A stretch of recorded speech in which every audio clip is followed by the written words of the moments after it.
Hey there, I'm Kathleen. Welcome to my channel. And as a transition strategist, I help women, primarily high-performing Black women, navigate life and career transitions without unnecessary chaos by deepening self-trust and realigning you with your values. And if you've ever felt like you used to trust your own instincts, but now you start to second guess yourself and second guess every decision that you make, you are not alone. In this video, I'm going to share how journaling helps me rebuild self-trust after some major life and career transitions and how journaling can help you too. Because it's common for you to lose trust in yourself, in your decision-making abilities, in your own instincts, in your judgment after major life shifts, even after minor life shifts. It doesn't have to be a huge shift to start to second guess yourself and second guess decisions you made in the past, second guess your ability to make decisions that are in your best interest. That's very common. And, transitions can leave you feeling kind of unsettled, especially when you're in it, right? You can feel very unsettled. And like I said, I'm no stranger to that. Actually, I recently wrote a blog about how to build self-trust after a life or career change. So check out the link in the description box to read the full blog post.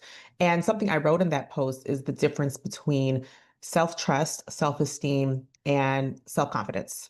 But I can't take full credit for that. It's something that I saw on the School of Confidence. It broke down the difference between the three because sometimes those three terms are used interchangeably, but they are three different things.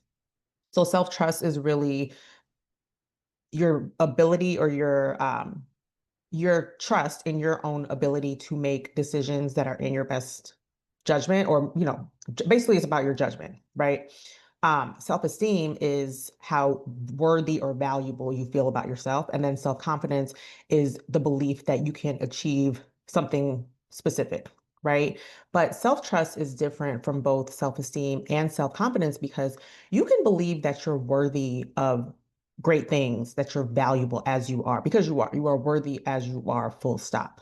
But despite having high self-esteem, or despite knowing that you are worthy, sometimes a lack of self-trust can make us play small, right? Um, Self-trust is, like, again, you can feel that you're worthy, that you believe that you're valuable, but self-trust might make you not make the decisions, or lack of self-trust, I should say, might make you not make those decisions to help you get those things that you know you're worthy of. And when we lack self-trust, we might overanalyze things or fall into analysis paralysis or take a long time to make decisions, or we might not make any decisions at all because we don't trust our ability to make decisions either way. And we might not take any risks that can actually help us grow because we might not trust our ability to, look at those risks or any mistakes as learning opportunities or anything like that. We might not trust our ability to handle that.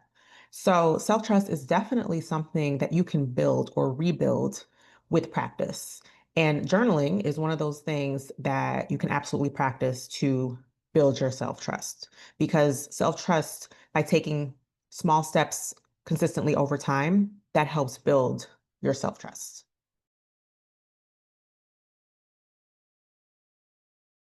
So I didn't really start journaling until about 2020, because that year, in addition to everything that was going on globally with the pandemic and then nationally with police brutality, and 45 was still in office. I guess he's 47 now too.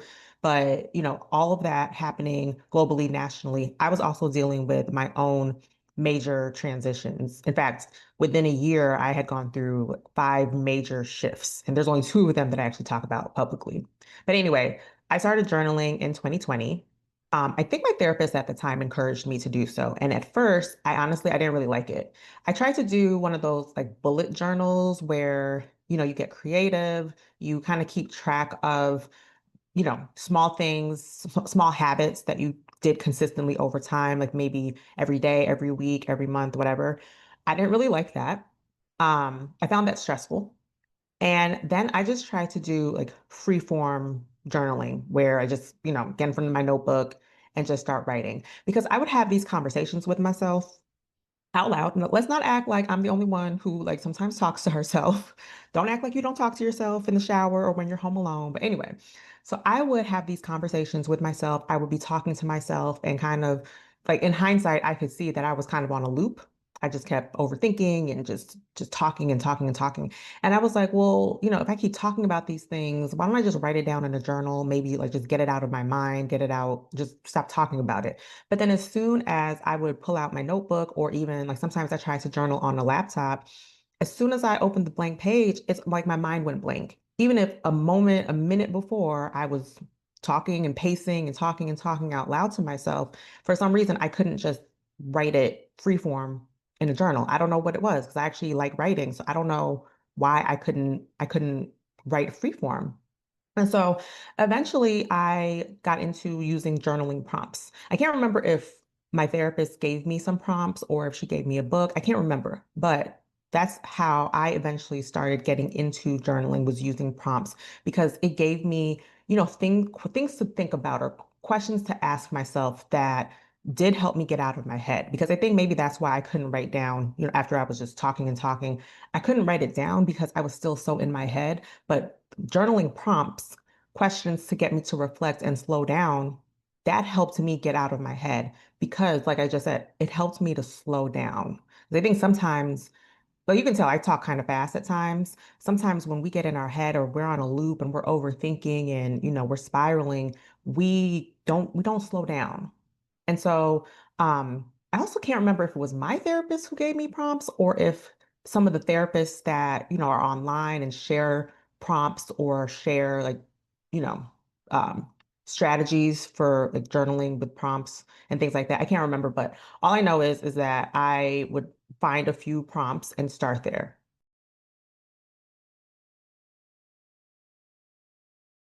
And here are some of the ways where journaling helped me rebuild my self-trust. The first thing is to start where you are.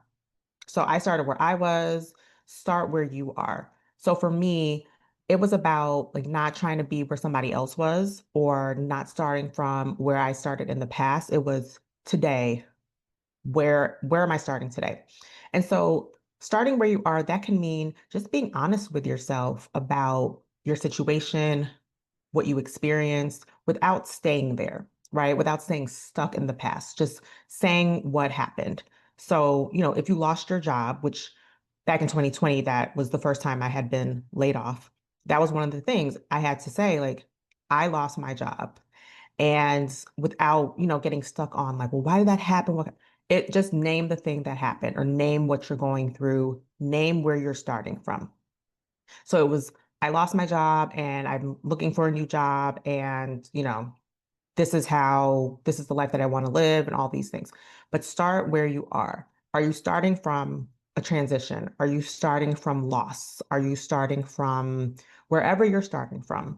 And then ask yourself, what am I feeling in this moment? What decisions have I made today? What am I learning about myself? Because we make a lot of decisions day to day. So just paying attention to the decisions that you make can help you rebuild your self-trust in your ability to make good decisions. The second way that journaling helps build self-trust is to visualize yourself in the future. So you may have heard someone say that in order to become the version of yourself that you want to be, that you should embody that person today. Like become her. Let's say if your pronouns are her, become her before she comes. And I always used to be like, what does that mean? What do you mean? I don't, what do you mean? Because sometimes when you're creating a version of yourself, that you may not have seen, or you don't know anyone personally who has, you know, embodied or who embodies that version, it can be really hard to visualize that. It's like, I don't know what that looks like. Or even like, let's say if you want to have a successful business or you want to have a net worth of over $1 million, but you don't know anyone personally who has a net worth of over $1 million. So it's like, well, how do I embody someone who has, what I want or who I'm becoming if I don't know what that looks like? And so that's where journaling comes into practice and helps because you visualize how it would feel to have those things, and you ask yourself questions about how it would feel to already have that as though you have it today. So it's today, and you think as though you already have the things that you want. Let's say you want, at the time for me, I just wanted a new job. So for me, I would visualize myself with the job, like receiving the offer, with the salary that I wanted, all those things. I would visualize myself accepting the job offer. And for me, visualizing the future version of myself, it shows me that I made decisions to receive that thing that I want. In that case, it was a job, and to be able to sustain it. Because sometimes we don't trust our ability to maintain and sustain the things that we want. Sometimes we're actually afraid of success because with success comes maybe more responsibilities, maybe expectations, whatever else. And maybe we don't trust our ability to maintain what we want once we receive that. But when you visualize the version of you that's already living and sustaining that thing, whatever that thing is, it shows that it's possible for you. It shows you today, like, well, if I'm saying I want this thing and I'm visualizing myself with that thing, that means that I made decisions that helps me get that. And it helps you trust that you are able to make decisions that get you the thing that you want. And then a third way that journaling helps is to focus on one step at a time. Because when we focus on small steps, making small decisions, it builds our trust, it compounds, it builds our trust in ourselves to make bigger decisions later. Like, I will say this, don't try to rebuild self trust by trying to make a big decision or, you know, trying to jump into the deep end and try to figure it all out all at once, because that can actually, in my opinion, kind of set you back a little bit. So focus on taking small steps, one day at a time, one step at a time. I do remember I had a therapist. I'm pretty sure it was this. I've had a lot of different therapists for multiple different reasons, including when I moved from New York to New Jersey. My therapist at the time wasn't licensed in New Jersey, but I digress. So my therapist at the time gave me a book called One Page at a Time, or One Day at a Time, one of those. I don't have it anymore, but basically it was a book where every day you did one thing on the page, and it focused on, if you just do this one small thing, that's more than enough. So it's focusing on one small step at a time and letting that build up and compound so that you can see, like, oh, okay, at the end of the month, look at all the decisions I made, or look at all the steps that I took, the small steps that I took. And now I'm 30 days closer to the thing that I want.